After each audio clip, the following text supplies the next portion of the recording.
D, wait for it, Lightful. Check out the name tag. You're in my world now, Grandma.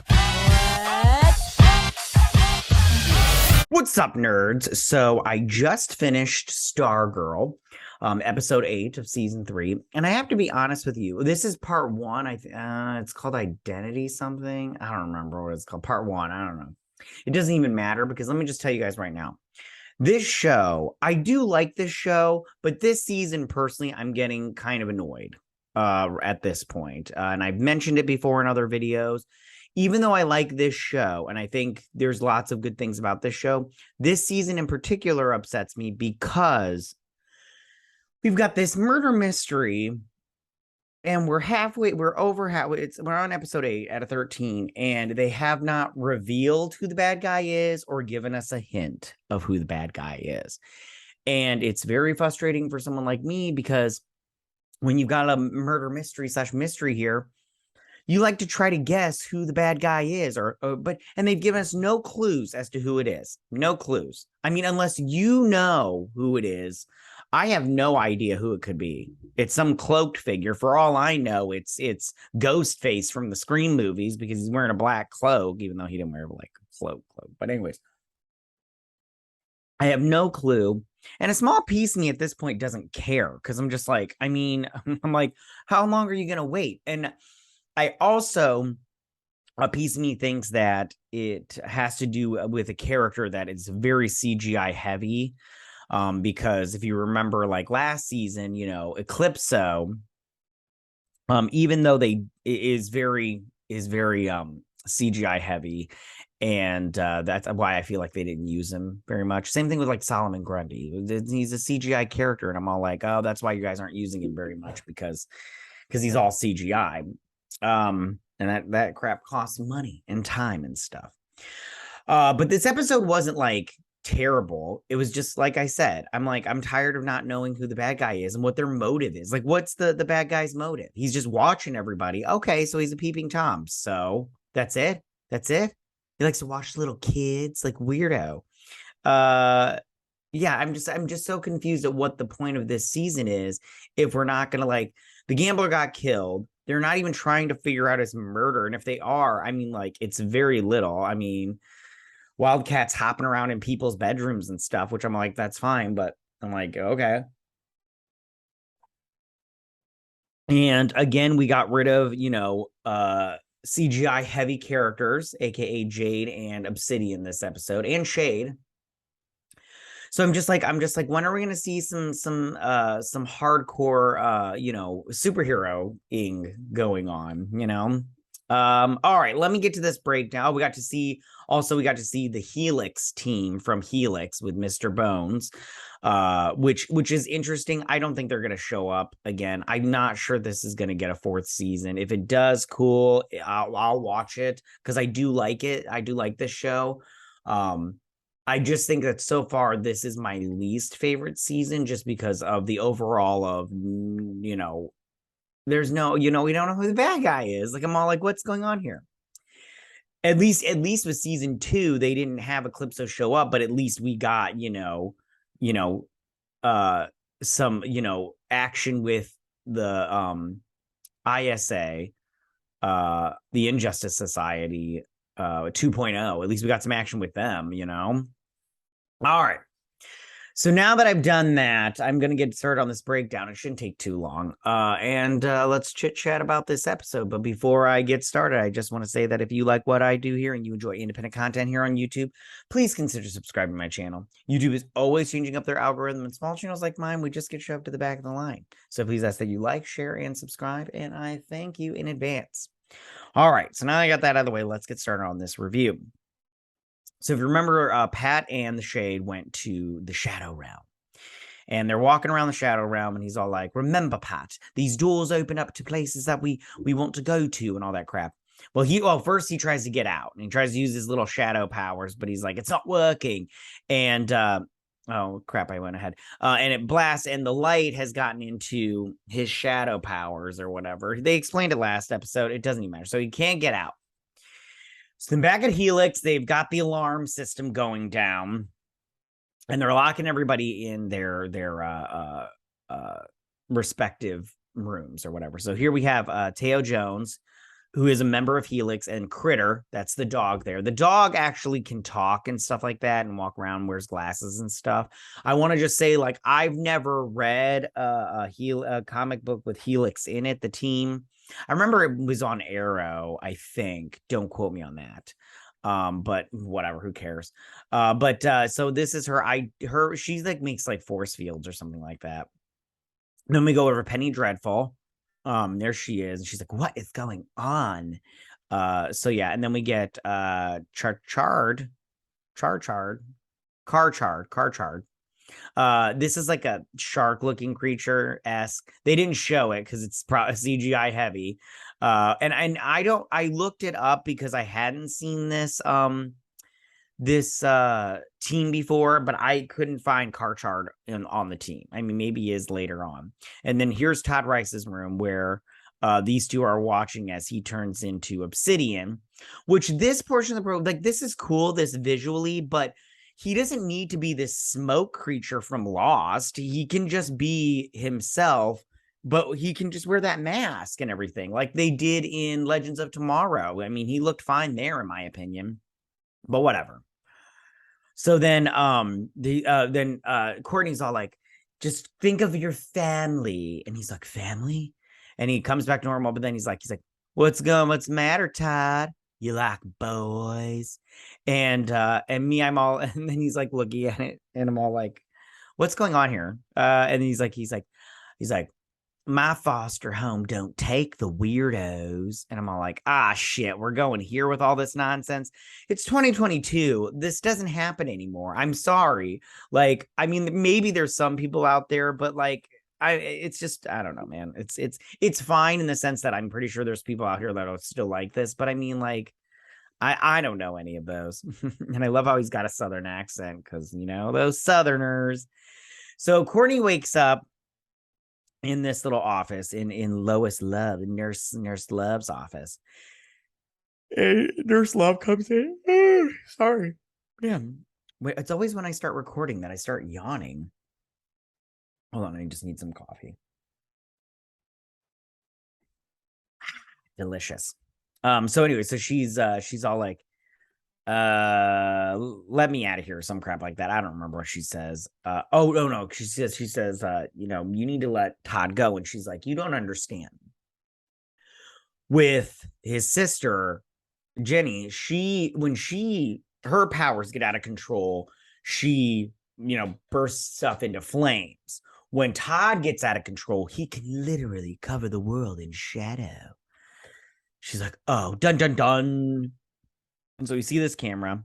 So then he's all like, it's like, we're going to walk through this shadow realm, but remember, each doorway takes you to a place that you know, want to go and everything. So he's like, why are we here? The diner is so, this shouldn't be the diner. It's so ridiculous. I don't even like the diner or whatever. He's like, oh, maybe you do, because this is the place where you wouldn't forgive me. And he's like, we have to go now.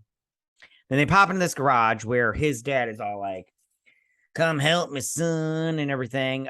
Jenny wakes up in a room, a cell, that's been covered in this dark shadow gook that'll block out her power. She tries to use them, and then the Mr. Bones is all like, you will not be able to get out of here. Obsidian is still trying to get cured of his little, you know, dark powers.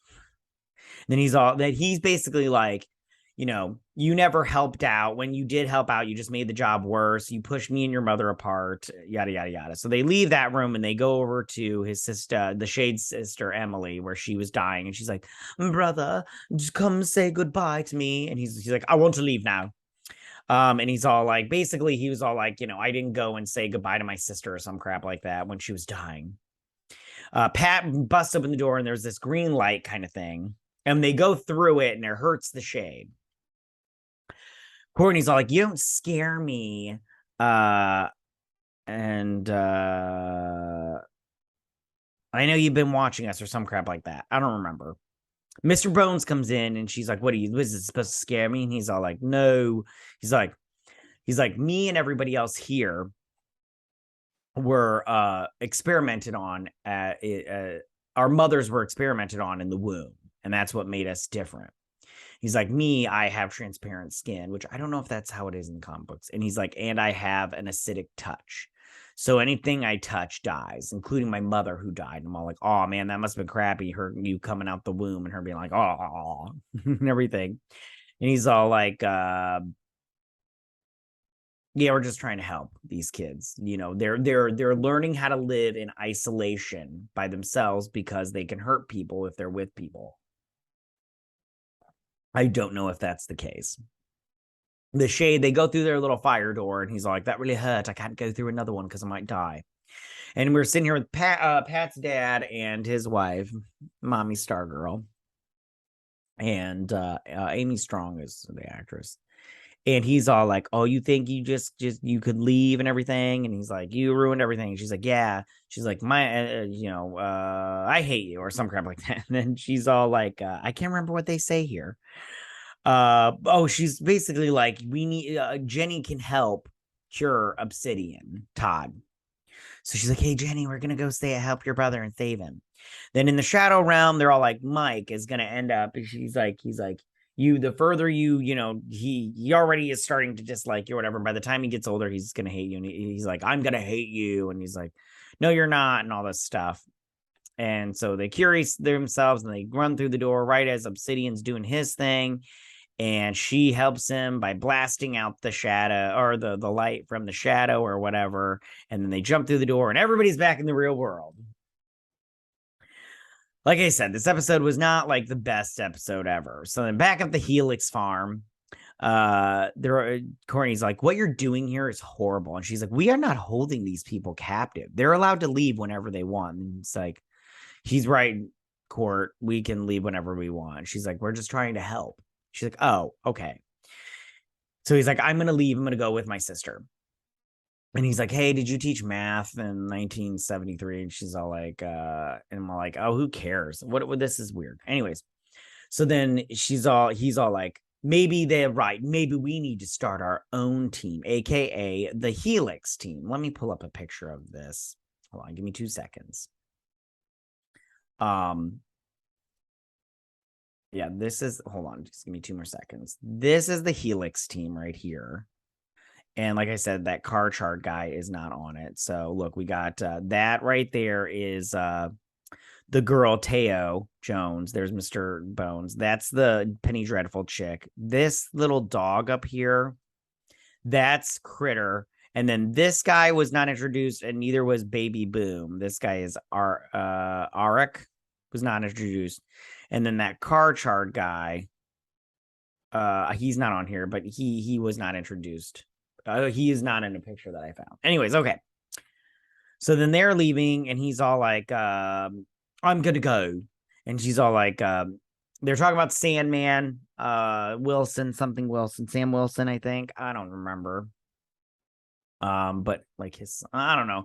She got dreams of her brother. That's how she found him. And they're going to go with him and they're going to start up their own team or some crap like that. I don't remember what she says. I honestly like this episode. Like that's the thing about this show is I like it. But at the same time, this episode in specifically, I was just like, can we hurry it along here? Because I got stuff to do and you guys, nothing's going on here. You cured Obsidian and that's it.